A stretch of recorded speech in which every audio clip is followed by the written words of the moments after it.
Good afternoon, everyone. My name is Rachel O'Reilly, and I'm the Pro-Vice Chancellor for Research. It's my pleasure to welcome you all to our 2024 Postgraduate Research Festival. This is the biggest postgraduate activity that we hold in the academic year, and it's the work, and it's really important because a lot of the work that our postgraduates do is some of the most impactful and exciting work across campus. It's really nice to see so many of you here today to celebrate the work of our postgraduates.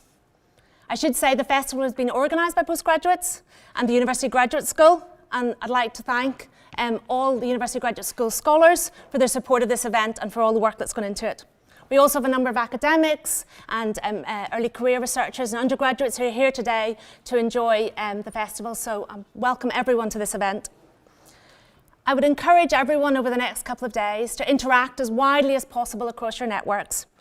There's the opportunity to build new relationships, meet other researchers from different parts of the campus. And the people that you meet through this event may be the people that you connect with for many years in the future. There are lots of exhibitions, talks, discussion forums, workshops, etc. Please take advantage of all the opportunities that are available because there's a really exciting programme on offer. It's also a pleasure during this festival that we also recognise some of the excellent work that our postgraduates do. And we have this will take place at the UGS Awards ceremony. We also have two fabulous keynote speakers, one that will join us each day of the festival, but I'll say a little bit more about that in a minute or two. Really keen that this festival is open to everyone and everyone has the opportunity to engage. Our research community looks very different across campus, be that part-time, be that here on the Edgbaston campus or in Dubai. And many students have very different experiences and responsibilities. So it's a really good opportunity to bring everyone together to celebrate the fantastic work of our researchers. This year's festival theme is collaboration and connection, and this is a really, really important one. I got my PhD 20 years ago. Last year, and I know that the importance of collaboration and connection throughout my research career has been absolutely imperative. So I think this theme is really, really important, and I encourage everyone to embrace it. And that really is whatever your style of learning, whatever your research is. I am a chemist, so it was always very practical based. So collaborations, etc., are really important. But the opportunity is really across all aspects of research. So regardless of what the nature of your research, collaboration and connection will be hugely important, not just now, but in the future. And reflecting, this event made me reflect on my own postgraduate experience, and I remember attending something similar to this when I was a postgraduate student at Imperial. And I think the thing that struck me was the breadth of research and the opportunity to collaborate and share your research experiences and endeavours with others. Sometimes that's very technical, other times it's just general experiences, and that richness of conversation is a huge part of being a PhD student. And in a campus such as Birmingham, where there's a huge diversity of fabulous research, I would encourage you all to embrace that as much as you can.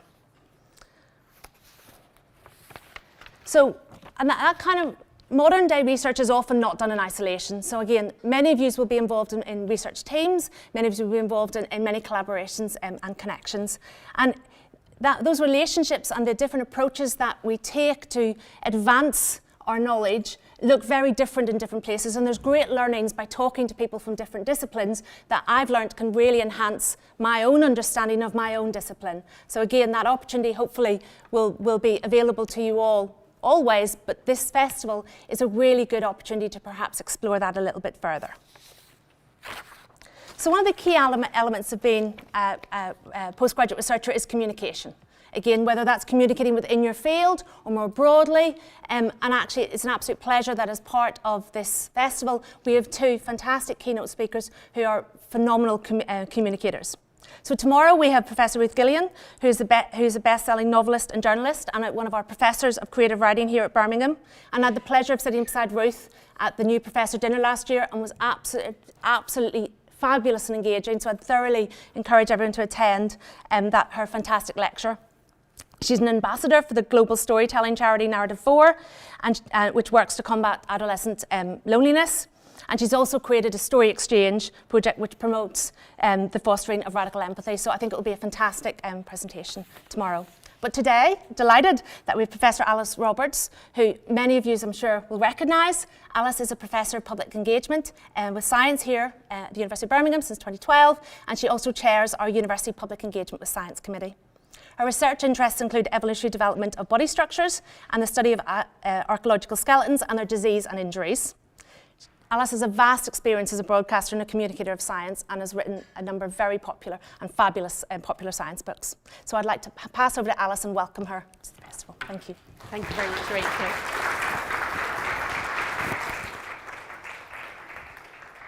Now, I'm planning to do my talk without amplification in this room. Is there anybody that's finding it difficult to hear me?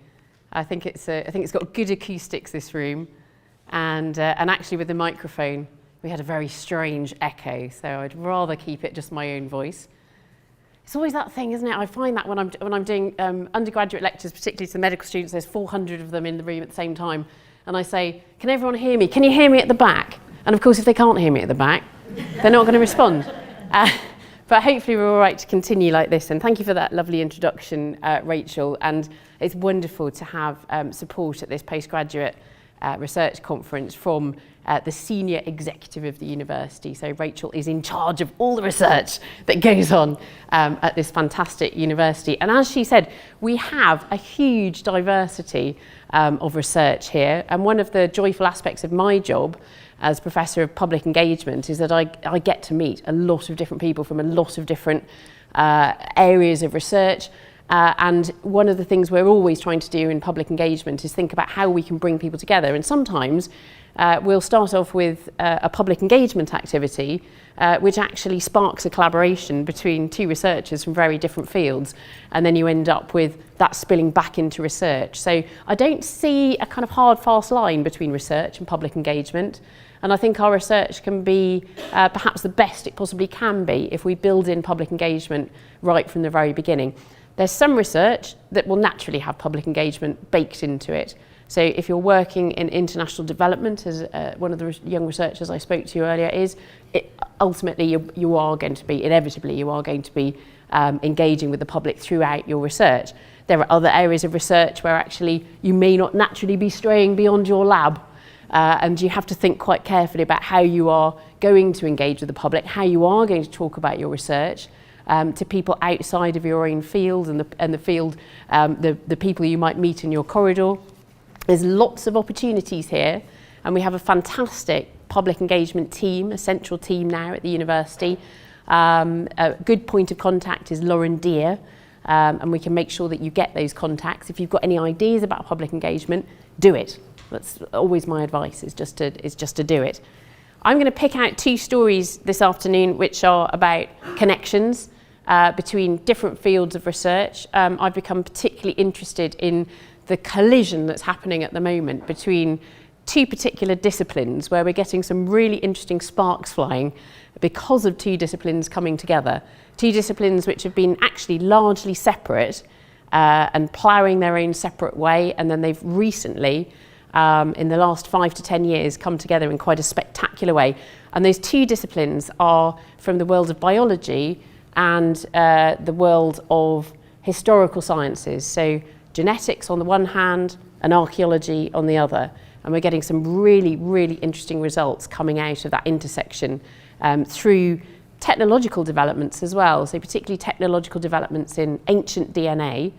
And we used to talk about ancient DNA probably 20 years ago when we were marveling at the fact that you could actually get DNA out of old bones. Now we're kind of pushing into the era of archaeogenomics, where we're not just bothering with, the Y chromosome or a little bit of mitochondrial DNA. We are literally reading entire genomes from people who lived hundreds, thousands of years ago, and not just people, any species you can care to name. So I'm going to pick out two particular stories. As I said, they illustrate connections between these different disciplines, but also actually connections between different cultures and looking at cultural transmission, cultural diffusion in the past in the context of people moving around. And I'm going to tell you the stories of the magician and the pilgrim. Before I do that, I want to just think for a moment about public engagement. And what we're doing in public engagement is is enabling change. I mean, that's what you're doing in research as well. So in your research, you are hoping to change our knowledge about the world in some way. You will be doing your research, and at the end of your PhDs, you will be the world expert in the bit of research that you have carried out over these years. So that's what you're doing. You're becoming a world expert through the process of postgraduate research. Public engagement, we should always be thinking about change as well. Change in ourselves, but also change in the people that we're communicating with. And that change in yourself is quite an interesting thing to reflect on. And I think that there are huge benefits to the individual researcher from getting involved in public engagement. So if it's something you think, well, it doesn't come naturally to me, think about all the different ways that you could engage the public through writing about your work, through blogging about your work, vlogging about your work, doing interviews with the media. There's many, many different ways, doing live events, whether that's talking to adult audiences or going into schools. Going into schools is one of the best ways to train yourself in communication. If you can answer questions from a group of 6- and 7-year-olds, you will be able to get through your PhD viva. 6- and 7-year-olds ask you the most amazing, incredible left field questions that you will not have thought about before. The other amazing thing about engaging with not just children but with adult audiences is that people from different walks of life, with different experiences, with different expertise to you, with lived experience expertise, coming from all sorts of different disciplines, will ask you things about your research that you haven't thought of. And they might even lead you down the path of a new avenue of research. We get very stuck in our ways of thinking. We're very rutted. And if we're only talking to people in our own discipline, then we'll fail to broaden our horizons and we might miss out on some really interesting avenues of research. So this is my famous egg diagram. It's only famous if you've ever been to one of my talks about public engagement before. This is an individual person out in society, and I want to think about the kind of changes that might accrue to them, or the benefits that might accrue to them through universities doing public engagement. So as far as individuals are concerned, you know, what are we doing at the university? We're an engine of knowledge. We're generating knowledge. That's what we're here for. You know, every day we're creating new knowledge. We're curating a body of knowledge that already exists. But what you're doing is standing at the edge of that body of knowledge and pushing forwards. So we're generating knowledge. Sharing that knowledge with people is something that should come naturally to us. Or I was obsessively checking my phone before I started talking, because I'm always very deeply embarrassed when my phone goes off, and it does sometimes in lectures. If you could switch your phones off, that's amazing. So this individual then, we could think about that individual deriving enjoyment from learning about university research. University research is culturally enriching. It expands the bounds of what we have already in our culture. But there's also information that might be very helpful to that individual in decision making, whether that's decision making about political concerns, or whether it's decision making about their own health, for instance. So the knowledge that we're generating can be enormously beneficial in that way. When we start thinking about that on a wider scale, the whole of society, it's not a very big society compared to the individual citizen, but we're basically looking at that amplified and projected on a much larger scale. So we are thinking about the kinds of policies that our government is making, the direction that our society is going in. In order for us to be travelling in a positive direction, we need that decision making to be informed, and we need it to be informed by the latest research. And we do a lot of work here at the University of Birmingham on making our research very, very accessible to policymakers, and actually working directly with policymakers as well. And it's just one example of that, I think. Bill Bloss and his work on air quality in Birmingham has had a profound impact, not only on our understanding of air quality in urban settings, but also on actually how Birmingham is now planning to tackle that. and how his research then translates into a very tangible, positive impact for people, not only in terms of getting engaged with research, but in terms of actual health benefits in the long term. So we must also think about the benefits that accrue to the university and to ourselves as well, because this isn't just about projecting ourselves into the world. It should be about communication, it should be about dialogue, and it should be a lot about listening as well. So we will gain both personally and as a university if we are listening to the public. On a less altruistic level, universities need to demonstrate their worth, and don't we know it at the moment? So universities need to make sure that people outside universities know what it is we do, that they understand the value of the research that we're doing. You know, we are committed to doing this research, I think most of us, because we want to make the world a better place. And so we need to communicate that to the public who don't always feel that they know what goes on, and they still view universities as ivory towers. We do a lot of work at Birmingham to try and dismantle that image of the university as an ivory tower, but one of the best things we can all do is just go out and talk to people, and go out and talk to people in their own communities as well. We can get some people onto campus, but it's not always about getting people onto campus. We can go out into those communities too. So we do need to demonstrate our worth.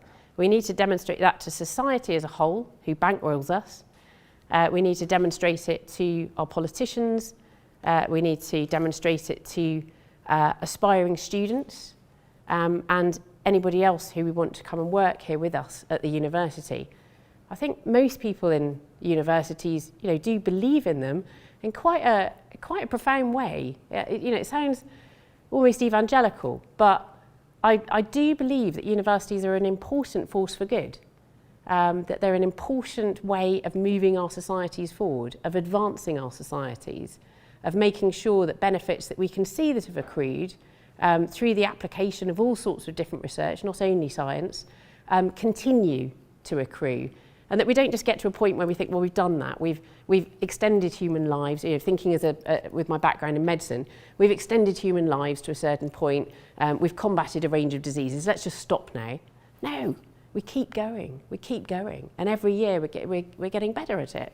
Every year we're getting better at treating diseases. Every year we're getting better at extending longevity if the politicians catch up with us. So, yeah, we need to demonstrate what we do, the worth of what we do as a society. And then you come back into, I suppose, the person inside the university floating in the egg. It was only after I created this that I thought, oh, it does look like an egg.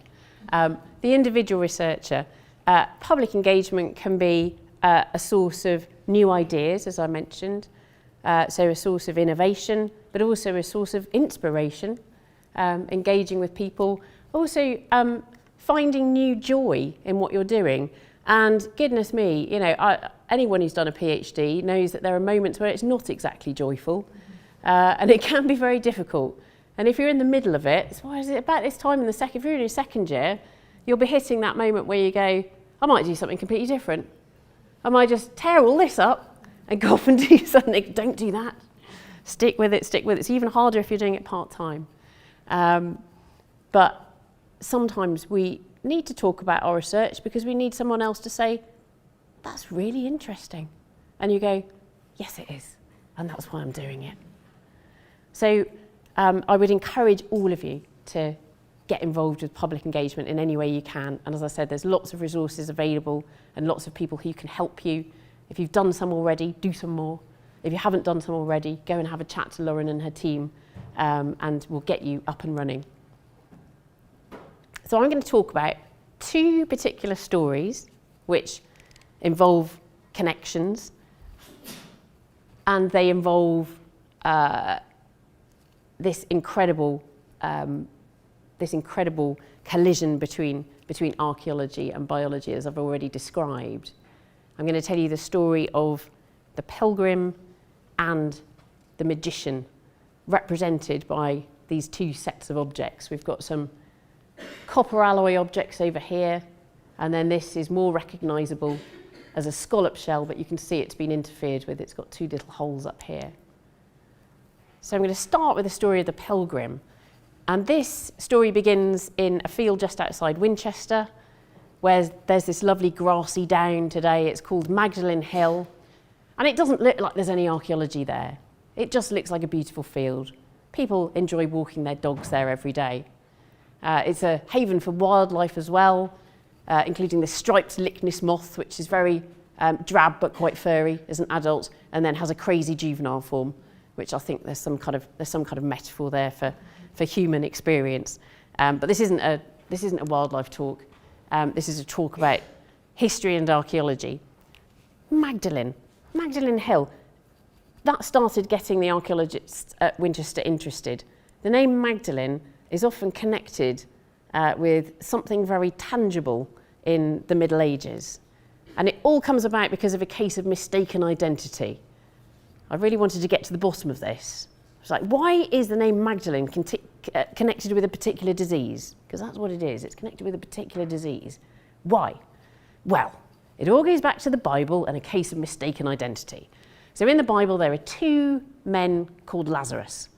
One of these men called Lazarus appears in a parable about a poor man and a rich man, and Lazarus is the poor man at the rich man's gate, and he's naked and covered in sores, and he's saying, please let me have some food, and the rich man's going, no, go away. And then they both die, and after death, the poor man has his soul extracted from his mouth by angels, and he goes to sit on Jesus' lap, and he's in heaven. The rich man, on the other hand, has his soul extracted by two little devils, and he gets thrown down into the fiery pit of hell.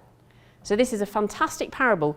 Christianity spreads through the Roman Empire when it becomes adopted as the state religion of Rome. And if you think about the structure of the Roman Empire, it was a slave society. Vast swathe of the population were slaves. They were the engines of the Roman Empire. Then you had a lot of very poor people who were almost slaves, but not quite. And then you had a much smaller number of people who we might call middle class today, who were things like merchants, artisans, that kind of thing. And then there were a very tiny number of people who lived in the villas. When my children learn about things like the Romans at school, it's always like, what did Romans live in? They lived in villas. And it's like, really?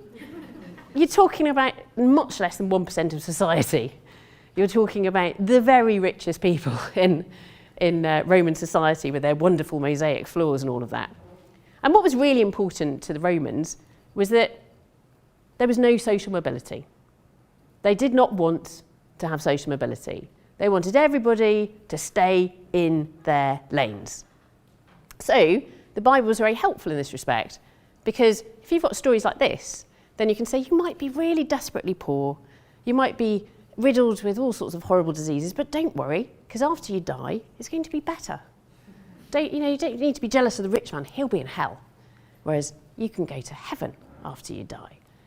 And this continues, of course, into the Middle Ages, where again, social mobility, no thank you. We don't want that kind of thing. It would be centuries before anybody started to come up with those kind of progressive ideas. So that's the parable of the rich man and the poor man. The parable, in fact, it's not parable, the other Lazarus appears in a story from the New Testament, and this Lazarus is the more famous Lazarus who gets brought back to life by Jesus. 4 days after he's died, Jesus brings him back to life. And here he is in this painting. I thought this is hilarious, because there's Jesus bringing him back to life, and he's going, thank you very much, but you could have unwrapped me first. He's just about to fall flat on his face. And his sister, so he is Lazarus of Bethany, and this is his sister, Mary of Bethany. And then in the 6th century of the Common Era, Pope Leo, I think it was, read the Bible very carefully and decided that Mary of Bethany was the same person as Mary of Magdala. I don't know why he decided that, but he did. And Mary of Magdala became a follower of Jesus. She wasn't allowed to be called a disciple because she was a woman.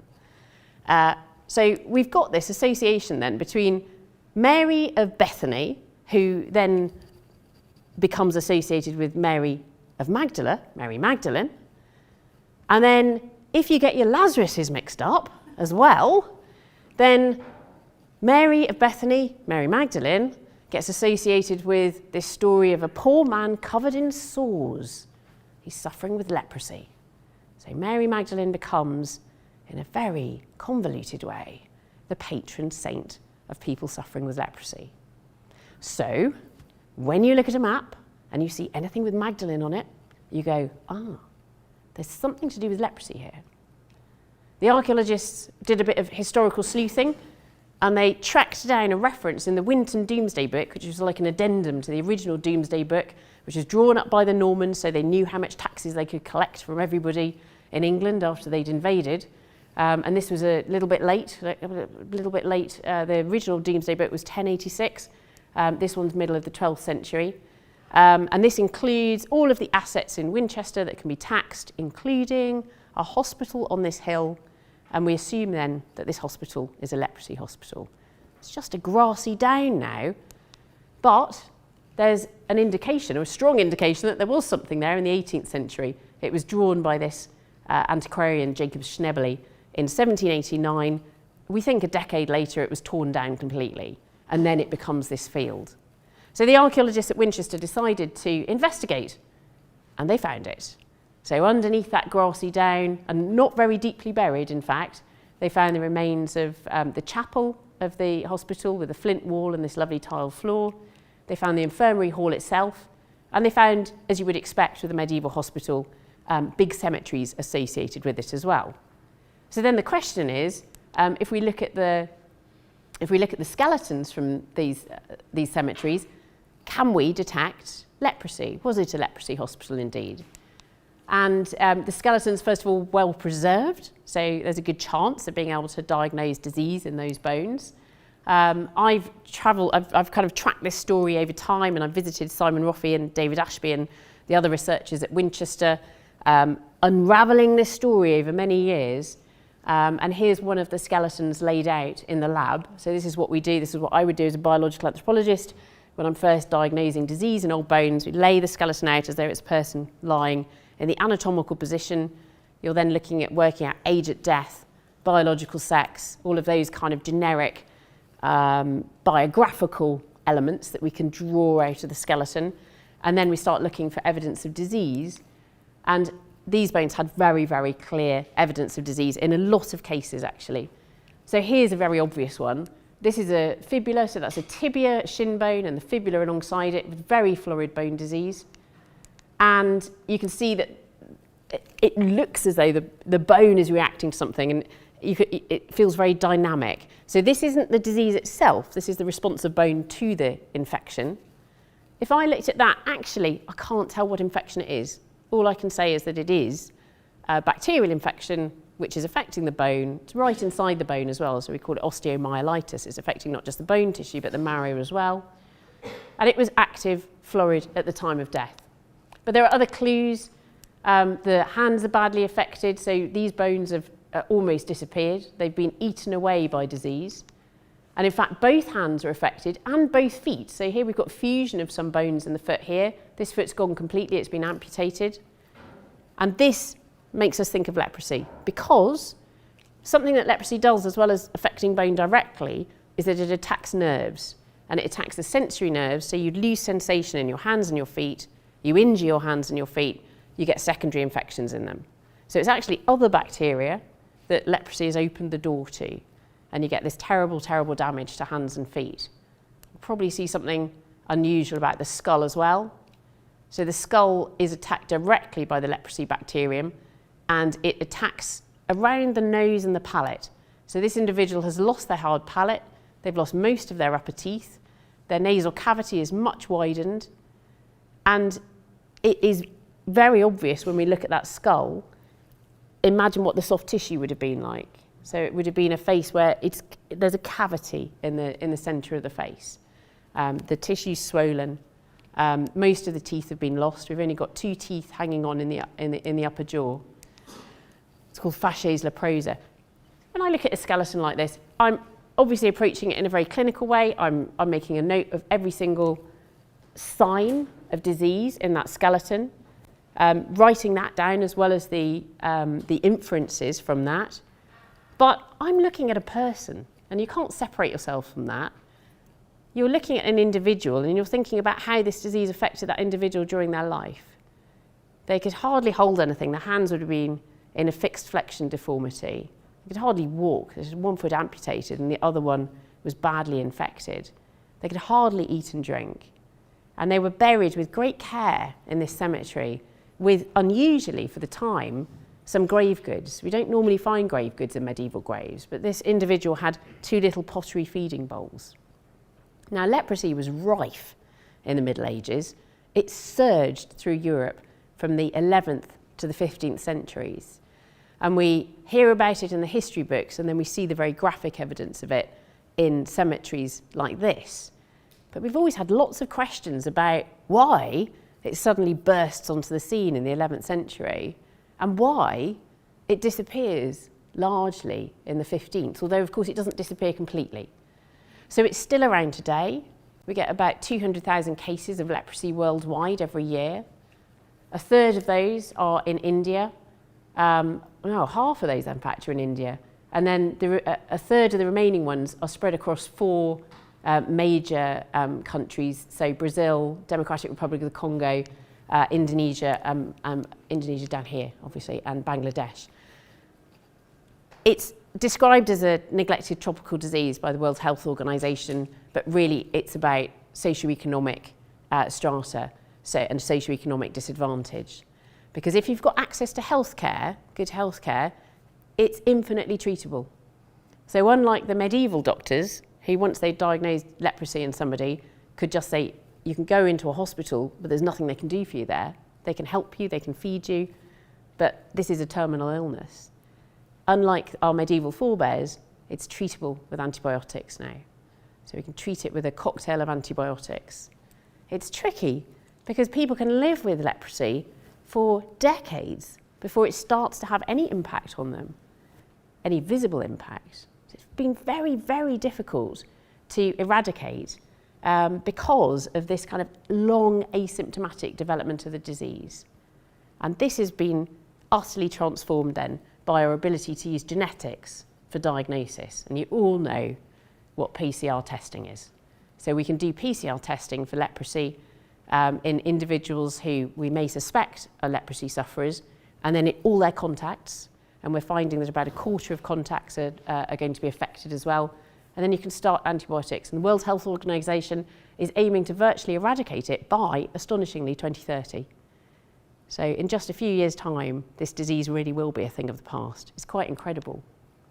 So genetics has given us the boost that we needed to be able to diagnose those cases. We also need to make sure that people have those antibiotics for a long time. So we need to improve healthcare in those areas where it's still fairly rampant. This is a family tree on its side of leprosy. And there's a number of things that we can do with this family tree. We can obviously identify different strains of leprosy all around the world and look at how leprosy is travelling around the world today. We can also put in our archaeological cases of leprosy because we can use DNA from those bones from Winchester and see where they fit into the family tree. And we can also work out how long leprosy has been around and in infecting humans. And it has been there for thousands of years. So we can do a number of things with this, which are helping us treat the modern disease, but also giving us information about leprosy in antiquity. And one of the important things about this research from an archaeological perspective is that leprosy today doesn't look much different to leprosy in the Middle Ages. So the prevailing theory had been that it had evolved into a milder form in the 15th century. It doesn't seem to have done. So there don't seem to be changes in the DNA which mean that actually it would have been functionally very different as we move into the 16th, 17th centuries. So we're now looking at other explanations for why it dies off. And we're thinking that it might be cross-immunity. So it could be that we know that there's cross-immunity with TB. For instance, if you've had a BCG vaccination, you're less likely to develop leprosy today. It could be that it's cross-immunity with the plague. So we're really having to look at diseases in an ecology, in the context of lots of other diseases. But we're able to do this through time as well. And gaining a better understanding of how diseases work and how diseases spread around the world, having just lived through another pandemic, we realised that actually this is very useful information, having that historical view of what diseases do through time. And certainly what we can say without a shadow of a doubt is that if we're talking about informing the public during a pandemic, suggesting that a disease will naturally evolve into a milder form is nonsensical, because we see diseases doing all sorts of things. This is evolution. Sometimes they evolve into milder forms, sometimes they evolve into more virulent forms, sometimes they just potter along for centuries not doing really either. But this deep understanding of diseases in the past is very important, not just to the archaeologists interpreting their sites, but to understanding diseases today. There's a clue, I think, in this skeleton, in this particular grave rather, about why this disease becomes rife in the 11th century. And it's this shell that's within the grave, and it's not just ended up in there randomly. As we saw, that shell has got 2 little holes in it. And Simon Roffey is fairly sure that this shell was attached to a bag, and it's symbolic. It's symbolic of another saint, this time St. James. And it's very likely that this individual had been on that pilgrimage to the shrine of St. James in Spain, Santiago de Compostela, and come back with his pilgrim badge, and perhaps come back with more than he bargained for. Because although I can't look at his bones and diagnose any disease there, my geneticist colleagues can, and they took samples from his skeleton, which looked perfectly healthy, the osteological paradox that you've got a dead person represented by a skeleton, and he's not perfectly healthy, he has got Mycobacterium leprae on board. And in fact, everybody in that cemetery did, which tells us something about how well doctors in the Middle Ages could diagnose that disease as well, because they were obviously just admitting, it was a very specialist hospital, just admitting people with leprosy. I hope that the care taken over his grave with this beautiful head niche represents the care that he was also afforded in that hospital, living in a community of sufferers who couldn't expect to see their diseases cured, but could at least hope to find some solace through being together in this hospital. My second story is about a magician. I don't believe in magic, so it's an entirely metaphorical magician. I say I don't believe in magic, but there are some things that I do think are quite magical, which include the fact that there are people who are not in the room watching us, that's a kind of magic, isn't it? We've got very used to this magic. I mean, things like this, that our medieval forebears would just go, what on earth? How on earth can you see somebody who's what? I don't know, miles, perhaps even hundreds of miles away. So magic then, technology can seem very, very magical. This story starts on Salisbury Plain, and this is a very famous archaeological site. I hope you all recognise it. It could take a while with these pictures, I think, because you're looking at it from a different angle. My lovely friend David Abraham takes these beautiful photos from his drone. As soon as you look at a different angle, you go, oh yeah, I know what that is. So only the most famous archaeological monument in Britain, Stonehenge. The henge is actually the ditch, not the stones. Those are just an added extra, but they're what everybody knows, aren't they? These wonderful, wonderful trilithons, 2 upright stones with another stone placed as a lintel on the top. Nobody knows what it is. We've all tried very, very hard for many decades, even centuries, to get to the bottom of it, but we don't know. And then you end up saying, it must be something ritual. When you hear archaeologists use the R word, you know they don't know. It's, yeah. We have some words. There's a word in medicine. What's the word in medicine? Idiopathic. It sounds brilliant. What's an idiopathic disease? All it means is, we don't know what it is. It's just a very posh way of saying we don't know. But that means there's research to be done, doesn't it? I mean, that's great. When you don't know, you're at the edge of knowledge, you can start doing some research. I don't know if anybody's ever going to get to the bottom of this one, though. A few miles away from Stonehenge, back in 2002, I think it was, Wessex Archaeology were doing some archaeological surveying ahead of a new road and a school being built. This is how most archaeology happens in the country. It is to do with planning, it's to do with construction. So if you're going to build something, then archaeologists will get involved at an early stage in the planning process. They'll start by looking at maps to see if there looks like there's going to be any archaeology there. It didn't look like there was going to be anything on the edge of this town called Amesbury. Then they'll look at aerial photographs to see if there's any crop marks. You sometimes get discoloration or different colours in the crops, which represent what's buried underground. Couldn't see anything. They did some geophysical surveys, so including things like magnetometry, ground penetrating radar. Didn't turn up anything. Then they started to strip the soil back, and you have an archaeologist then watching the digger, which does it with a smooth bucket rather than a toothed bucket. So smooth bucket pulling the topsoil back, massive cemetery, which just hadn't shown up because it was dug into the chalk and backfilled with chalk, hadn't shown up on anything, which is why it's really important to have the archaeologist there watching the digger. In fact, there were two cemeteries, and they were Romano-British in age, so probably about 1600 years old. On the edge of one of these cemeteries, there was a peculiar pit, which the archaeologists started digging on a Friday, just before a bank holiday. They thought maybe it was going to be some kind of midden, maybe, a rubbish pit. Didn't look like the other graves. It wasn't grave-shaped. Romano-British graves tend to be extended burials like this or like this in a kind of rectangular-ish grave. So this big round pit didn't look like another grave. But as they dug down, they realised it was. And they realised it was much, much older than the Romano-British graves because they found some very, very characteristic pottery that they knew dated to the middle of the 3rd millennium BCE. So it was Bronze Age.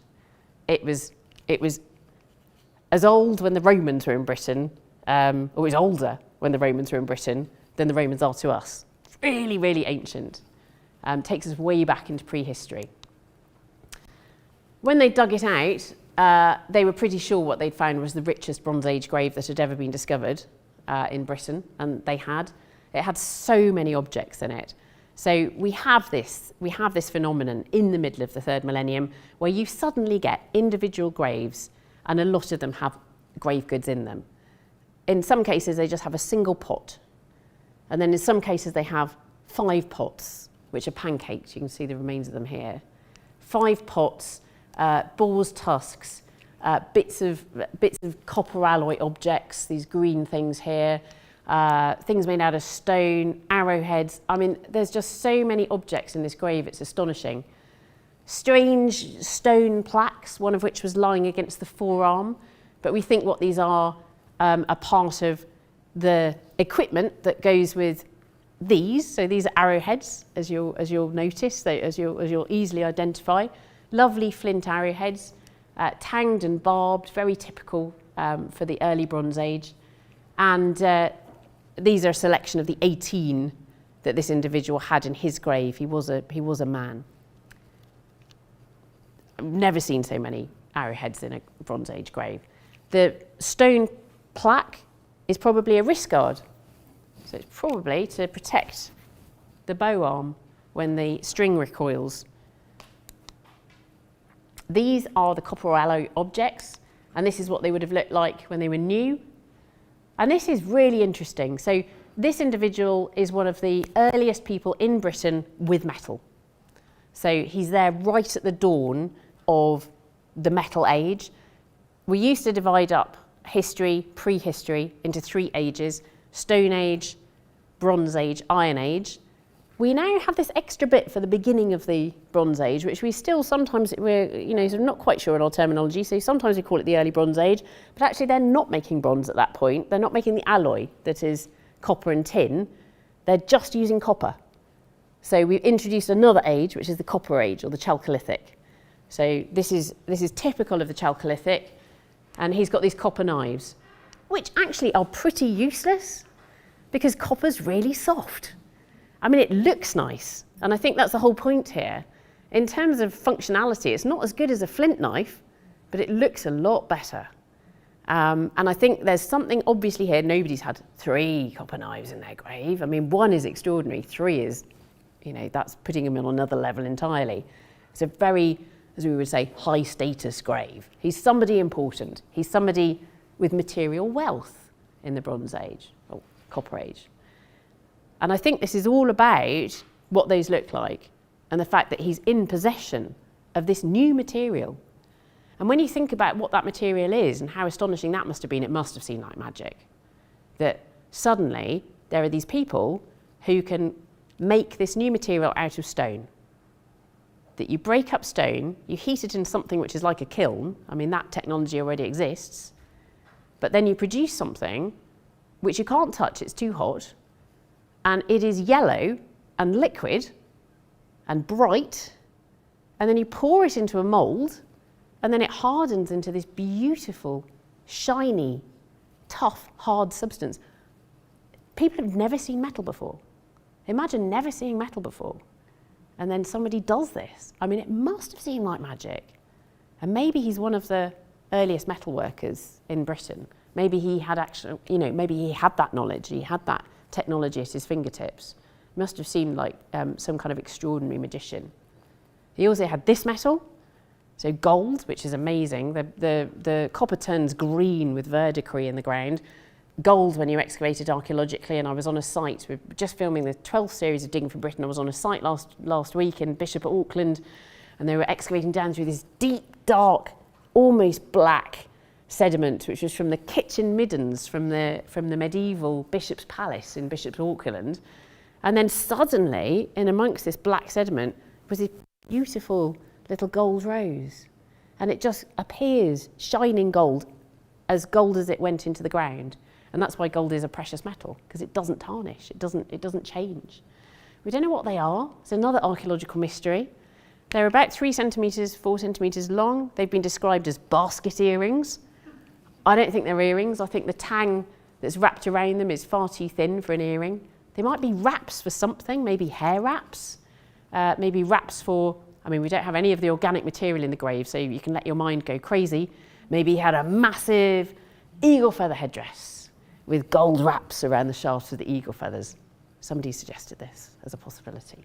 We don't know until we find a very waterlogged Bronze Age grave and we get a bit more of a clue from some organic remains. The 5 pots that he had in his grave would have looked like this originally. They were pancakes. These are Bronze Age pots. These are beaker pots, we call them. And what we get from all this culture in his grave is connections, and connections with continental Europe. So we can see this pottery changing if we look in different areas. The further away you are, the more different it's going to be. But we can see this pottery spreading across Europe and then eventually ending up in Britain. So for a long time we thought these ideas are coming from Europe into Britain.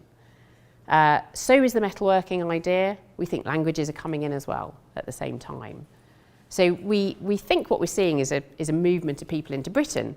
But the enduring question for absolutely decades and decades, and archaeologists have argued themselves blue in the face about this, with no data to actually resolve it, is whether you're talking about a few influential people coming over with these new ideas, new burial practices, metalworking, languages, new connections, new ways of farming as well. And those ideas are then spreading, because they're great ideas and everybody's starting to adopt them, or whether actually you've got a lot of people coming in to Britain at that time. You can't resolve that looking at the culture, because culture can be adopted and passed on to other people. You can only resolve it if you can look at the people themselves, and people have tried by measuring the skeletons. You can't do it. Skulls do vary between different populations. There's maybe a suggestion that there's a change in skull shape in the middle of the 3rd millennium, but it's all a bit vague. And then the DNA comes along.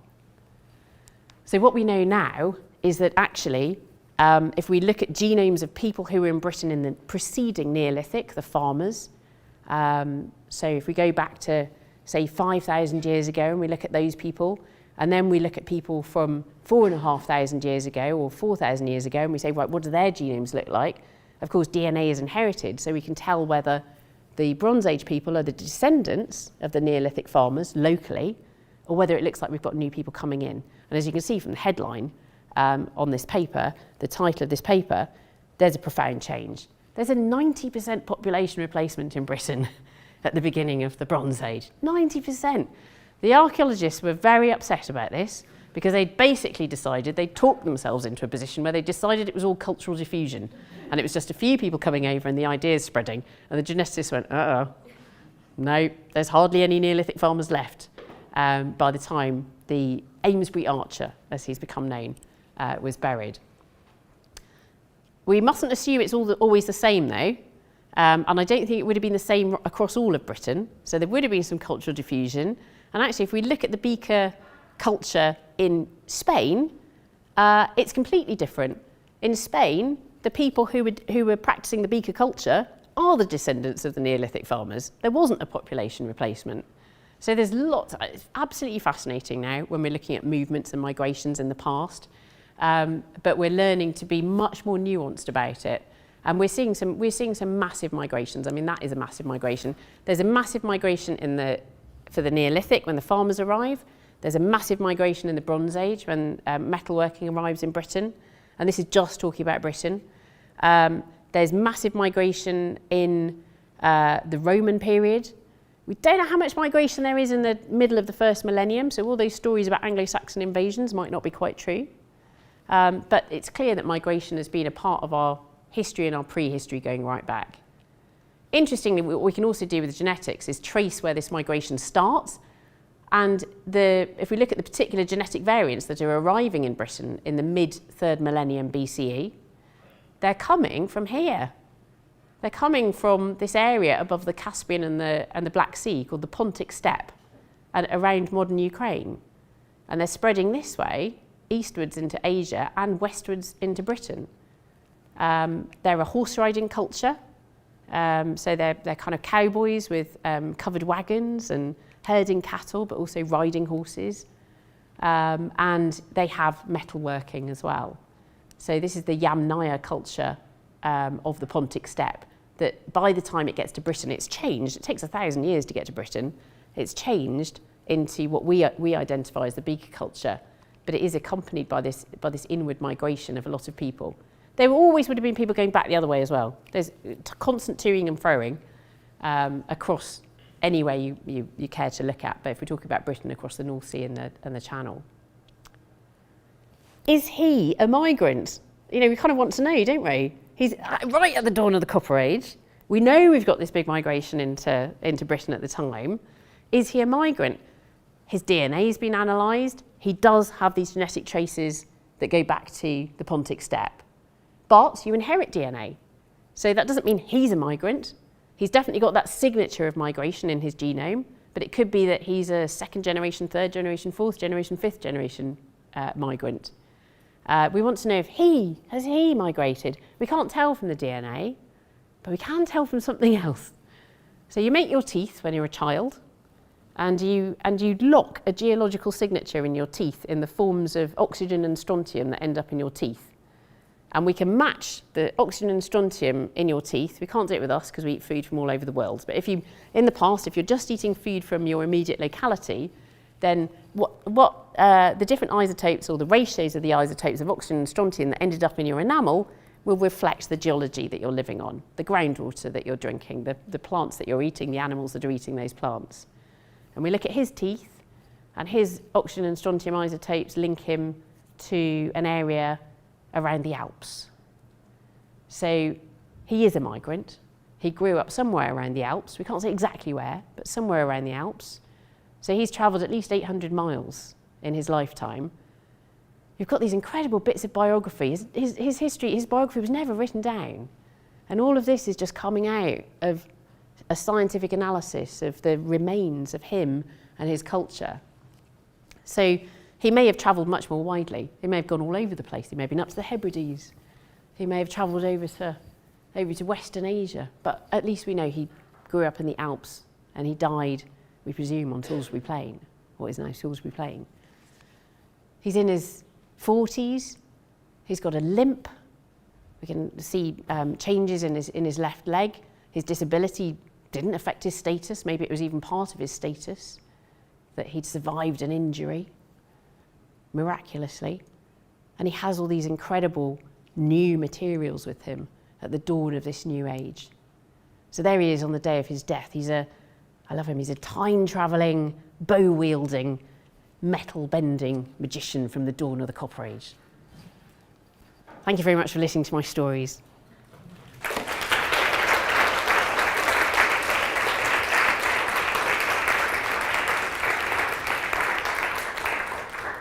Just a few connections in there.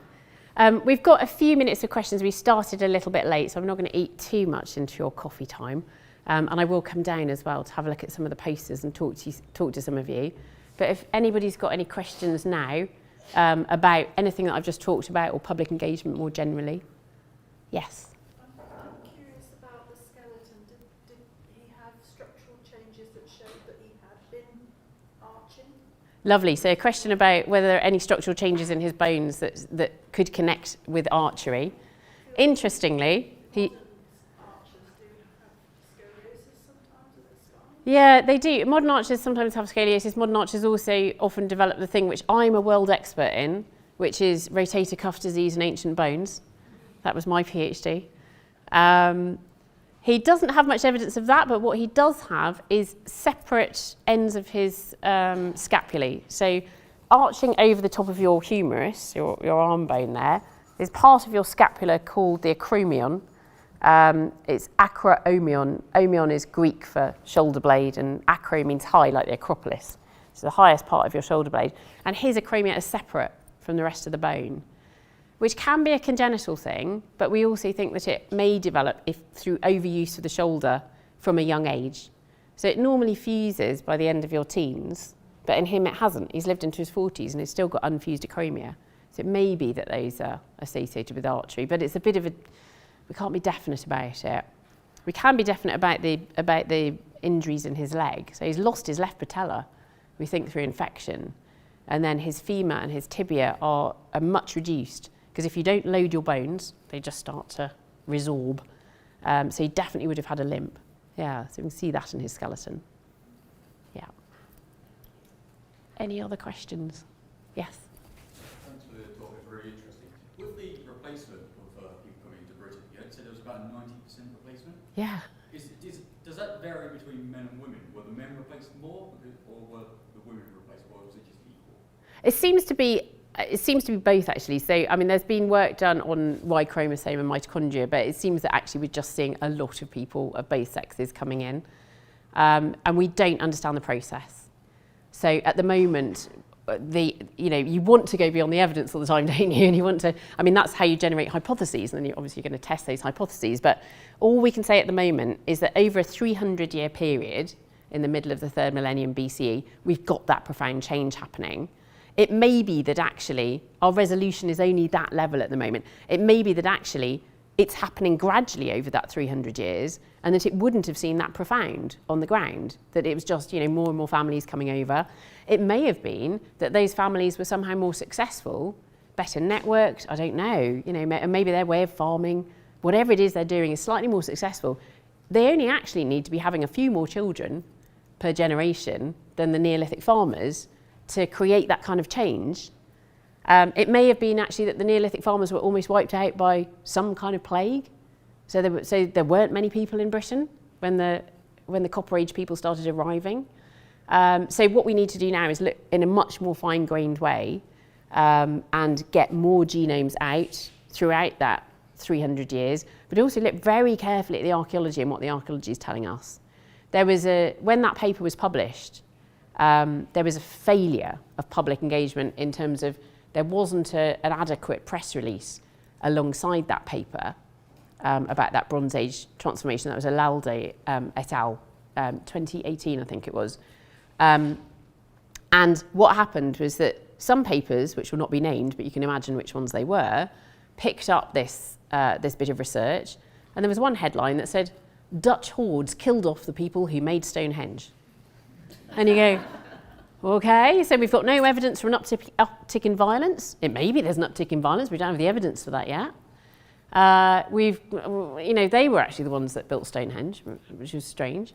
And we just don't know. We don't know what the processes are over those 300 years. So it was a salutary lesson in when you're publishing a piece of research, which is very exciting, make sure that the message that you're putting out there is correct and that is not going to be misinterpreted by journalists. Journalists will always misinterpret things, but the more information you can put out there in terms of press releases, also I'm a great fan, and not just because I was on the board as it was set up in Britain, The Conversation. Have you all heard of The Conversation? So the online newspaper. I mean, when we first set it up, we're going, it's an online newspaper written by academics. Who's going to read that? A lot of people. And I think writing for The Conversation is a brilliant way of honing your communication skills. When you publish a paper, pre-see it down into an 800-word conversation article. And those articles do really, really well. We're a partner here at the University of Birmingham, so we support you to do that. If you've never written for a lay audience, a lay readership before, the conversation will help you. So they will train you to write better. And I would be amazed if you've never written a conversation article and you write one, I'd be amazed if after that you don't think you're a better academic writer as well. Because actually those skills then translate into much, much more fluid, more understandable academic writing, I think. So yeah, if you're publishing a paper, publish a conversation article alongside it, and the university supports you to do that. Should we wrap it up? Should we have one more? Is there one more question? One more question. And then there isn't going to be one. Yes. So I work in quite like an emotionally draining research. What advice would you give for public engagements with those touchy and sensitive topics? Yeah, bring your empathy. Yeah, I mean, you will be developing your own mechanisms for working through that research, and looking after yourself. Having empathy for yourself. And making sure that you are able to do that research and you're able to help. Because if you don't look after yourself, you won't be able to do that research and you won't be able to help. But developing your listening skills, developing your empathy, that's the most important thing. Yeah. Okay, I think is it coffee time? 2 to 2:30? No. Refreshments? Yeah.